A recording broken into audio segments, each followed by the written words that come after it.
everyone! Welcome back to my channel, and for today's video, nandito po tayo sa Tagaytay City. Ayan po, nagmotor po tayo papunta dito. So meron po tayo ditong property na napakaganda po. Ito po yung kanyang right of way. Ito po is yung Barangay Road. Ayan. Pag sinerch sa Google Map, katabi niya lang po yung Tagaytay Cockpit Arena. Ayan. Tapos ito guys, pag dinerecho nyo to, ayan, mga 30 seconds, nasa Tagaytay Bypass Road na kayo. So this property going to Sky Ranch is around mga 5 minutes, 6 minutes yan. So may mga sakayan din po ng tricycle dito.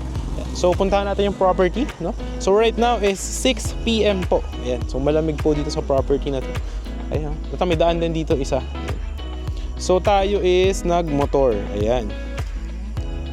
Ayan. So tayo is nagmotor. Ayan. Galing tayo sa Tagaytay Bypass Road. So puntahan natin yung property right there. Ayan.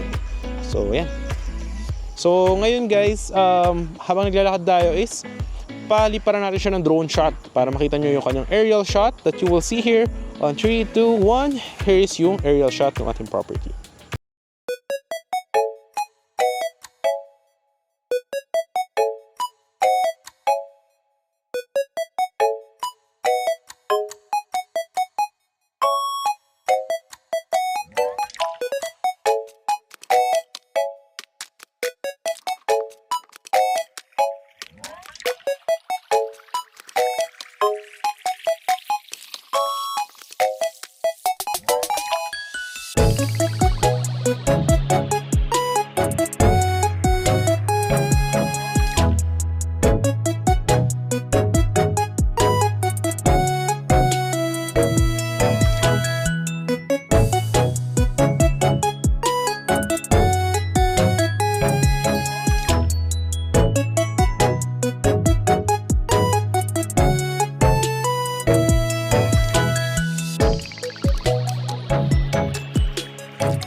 Aerial shot niya. So ide-develop po ito. Included po sa pricing natin yung transfer of title niya. Ayan. Tapos this one will be having concrete roads with drainage.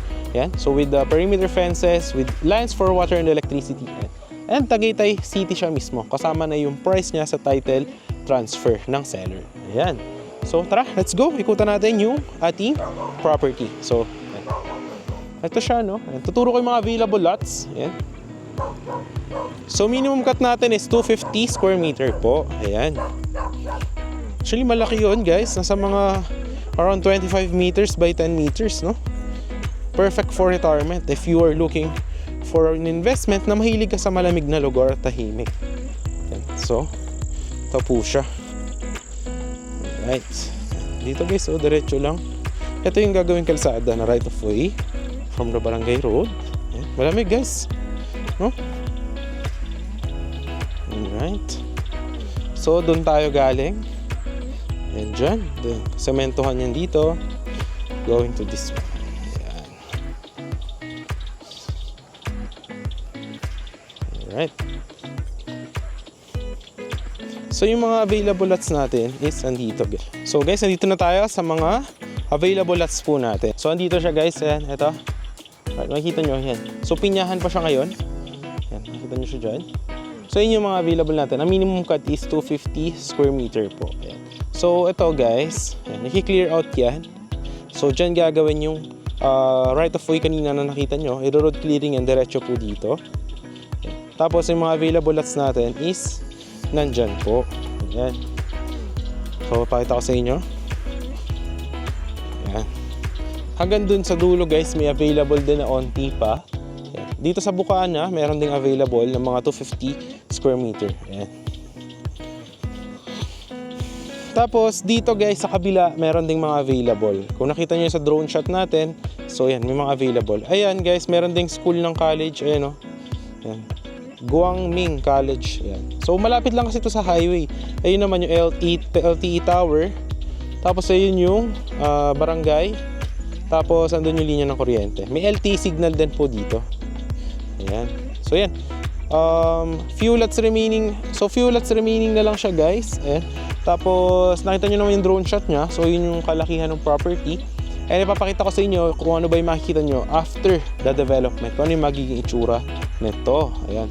So any house design po siya with the gated community. So papakita ko sa inyo yung drone shot ng mga sample natin ng mga finished projects that you will see here on 3, 2, 1. Ito po yung mga sample videos po nun.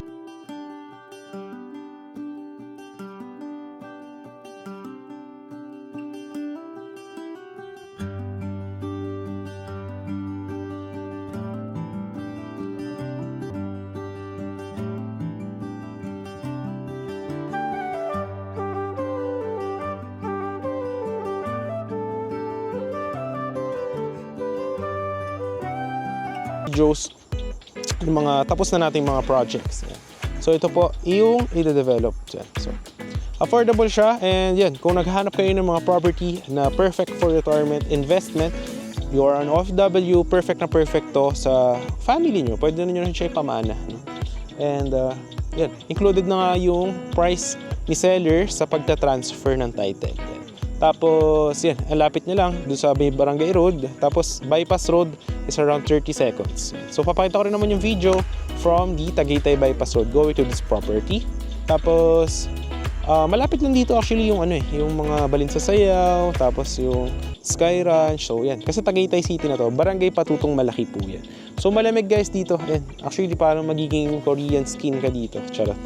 Ayan. So, yan. Yun lang naman nating sharing for today, and if you want to avail this kind of property, napakaganda siya actually. Ayan. So meron din pala available doon, end lot, ayan, pag gusto niyo, para lalagyan kayo ng perimeter fence. Doon sa kabila meron din available doon. Tapos dito sa Bukana dito meron din. Ayan. Ayan. So yun lang guys. So perfect siya kung hanap niyo is malamig na lugar and affordable. Ayan. So puputi ka dito.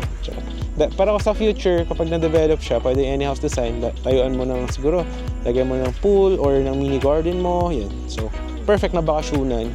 And kung ikaw meron kang lupa sa Manila or house and lot, napaka-polluted na doon, and maingay dito, is you have your peace of mind naman. And at the same time, malapit lang din siya sa Calac, sa expressway. So, accessible din siya. So, yun.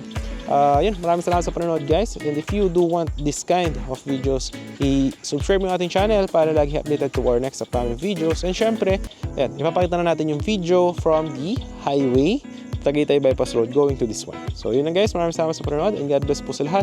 At sa mga OFW natin dyan is ingat po kayong lahat. Thank you.